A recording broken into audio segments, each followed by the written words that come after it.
नमस्कार। बहुत बहुत स्वागत है आपका आज के इस बेहद खास विश्लेषण में। आज हम मानवीय भावनाओं, शक्ति और अहंकार के मनोविज्ञान से जुड़ी एक बहुत ही जबरदस्त कहानी में गोता लगाने वाले हैं। इसका नाम है हृदय की विजय, यानी the conquest of the heart. अब ये कोई आम राजा रानी की कहानी नहीं है। ये इंसानी जिद, ताकत के गुरूर और सच्चे प्रेम के बीच की उस खींचतान को दिखाती है जो हमें अंदर तक झकझोर कर रख देती है। तो चलिए बिना किसी देरी के शुरू करते हैं। कहानी के बिल्कुल बीचों बीच एक बहुत ही गहरा दार्शनिक सवाल है, और वो सवाल ये है, क्या जीतना और पाना एक ही बात है? हम अक्सर ये मान बैठते हैं कि भाई अगर हमने कोई चीज़ जीत ली है तो वो हमेशा के लिए हमारी हो गई, है ना? लेकिन जब बात इंसानों की आती है, भावनाओं की आती है, तो क्या सिर्फ ताकत और सत्ता के दम पर किसी के मन को जीता जा सकता है? सच कहूं तो यही वो सबसे बड़ा सवाल है जो इस पूरी कहानी को इतना दिलचस्प और सोचने पर मजबूर करने वाला बनाता है। भाग 1, विजेता का प्रस्ताव। कहानी की शुरुआत ही बहुत धमाकेदार होती है। एक बेहद तनावपूर्ण माहौल है राजमहल में, जहां वीर, जो अब एक बहुत ही शक्तिशाली विजेता बन चुका है, राजकुमारी अनन्या के सामने खड़ा है। तो चलिए जरा इन दोनों की मानसिकता को समझते हैं। ये बिल्कुल दो अलग दुनियाओं के टकराने जैसा है। एक तरफ है वीर, जिसके दिमाग में सिर्फ शक्ति और विजय चल रही है। उसे लगता है कि ताकत से दुनिया की कोई भी चीज हासिल की जा सकती है। और दूसरी तरफ है अनन्या, जिनकी सोच इच्छा के सम्मान पर टिकी है।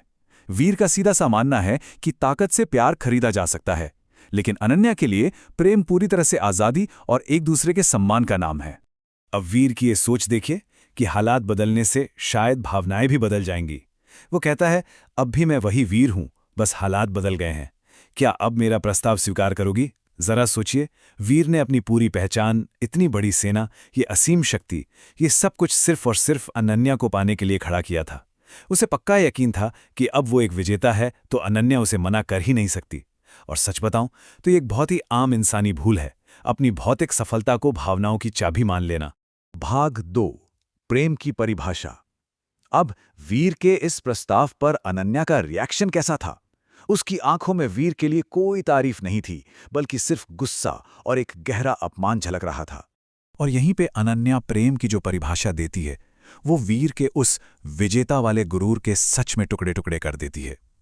वो बहुत साफ शब्दों में कहती है कि प्रेम में किसी की इच्छा का सम्मान होता है, उसे किसी पिंजरे में कैद नहीं किया जाता। उसने साफ कर दिया कि वीर को उसने पहले इसलिए नहीं ठुकराया था क्योंकि वो कोई मामूली सैनिक था, बल्कि इसलिए ठुकराया था क्योंकि उसके दिल में वीर के लिए कभी कोई फीलिंग्स थी ही नहीं। ये क्लैरिटी वीर के उस सबसे बड़े भ्रम को तोड़ देती है कि उसने जो कुछ भी किया वो प्यार था। इसके बाद अनन्या जो कहती है वो सच में रोंगटे खड़े कर देने वाला है। वो कहती है, जो थोड़ी बहुत इज्जत थी वो भी खत्म हो गई। बाप रे, इस एक लाइन के असर को महसूस कीजिए। इस एक वाक्य ने वीर को उस विजयी राजा के सिंहासन से खींचकर जमीन पर पटक दिया, एक टूटे हुए इंसान में बदल दिया। जो वीर अभी कुछ पल पहले तक गर्व से सीना ताने खड़ा था, वो एकदम सुन पड़ गया। यही वो पल है जहां उसे एहसास होता है कि उसकी सारी ताकत, उसका सारा संघर्ष उसी चीज को हमेशा के लिए खत्म कर चुका है जिससे वो असल में पाना चाहता था। अब इस बात पर जरा गौर कीजिएगा, ये इस पूरी कहानी का सबसे धारदार डायलॉग है। प्रेम छीना नहीं जाता, कमाया जाता है। जिस दिन तुम समझोगे कि जीतना और पाना अलग बातें हैं, शायद उस दिन तुम खुद को समझ पाओगे। ये सिर्फ एक ना नहीं है, ये अनन्या द्वारा वीर के सामने रखा गया एक आईना है। ये हमें बताता है कि जीतने में तो सिर्फ अहंकार भरा होता है, लेकिन किसी को पाने के लिए समर्पण चाहिए होता है। भाग 3, आत्ममंथन की रात। उन चुभने वाले शब्दों के बाद ये शक्तिशाली योद्धा पहली बार अपने ही अंदर एक भयंकर मानसिक तूफान का सामना करता है। आइए देखते हैं कि समय का ये चक्र कैसे घूमता है। शाम के वक्त वो कड़वा आमना सामना होता है। फिर रात के पहले पहर में वीर एक शांत कमरे में बिल्कुल अकेला बैठता है। वो सन्नाटा उसे अंदर तक काट रहा है। गहरी रात होते होते शुरू होता है खुद से सवालों का एक अंतहीन सिलसिला।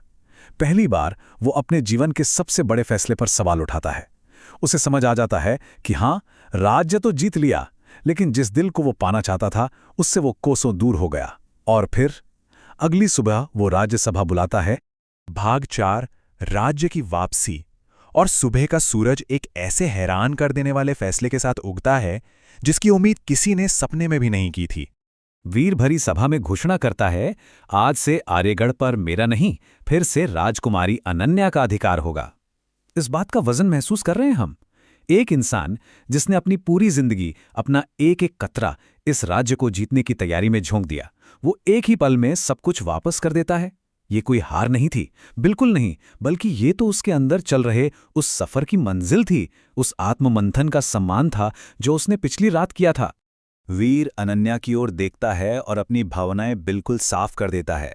मैं तुम्हें जीतना चाहता था, लेकिन अब समझ आया कि प्रेम जीत से नहीं मिलता। बस इस एक लाइन के साथ वीर ने सिर्फ उस राज्य को नहीं, बल्कि अपनी उस जिद और उस भयंकर अहंकार को भी हमेशा के लिए छोड़ दिया जिसने उसे यहां तक पहुंचाया था। वो अनन्या को पूरी तरह आजाद कर देता है और वो जीता हुआ राज्य छोड़कर जाने का फैसला करता है। जाते जाते उसके होठों पर सिर्फ एक छोटी सी उम्मीद थी कि काश किसी और जन्म में हालात कुछ अलग हों। ये सच में एक बहुत ही भावुक कर देने वाली विदाई है। अंतिम भाग, असली जीत। वीर के इस तरह सब कुछ छोड़कर चले जाने पर कहानी में एक बहुत बड़ा शिफ्ट आता है। अनन्या के मन में अब गुस्से की जगह दुख है और वीर के लिए एक वो खोया हुआ सम्मान वापस आ जाता है।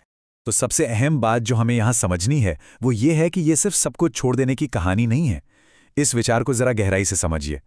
कभी कभी सबसे बड़ी जीत किसी और को हराने में नहीं, बल्कि खुद को हराने में होती है। वीर ने किसी दूसरी सेना को नहीं, बल्कि अपनी खुद की जिद, अपनी खुद के भ्रम और अपने अहंकार को हराया था। जब उसने अपनी उन गलत इच्छाओं को मार दिया, तब जाके वो असल मायने में एक बेहतरीन इंसान के रूप में जीता। ये एक बात पूरी कहानी को कितने खूबसूरती से समेट लेती है। और अब इस पूरे विश्लेषण के अंत में ये कहानी हमारे सामने एक बहुत ही गहरा सवाल छोड़ जाती है। आखिर जीत का असली मतलब क्या है?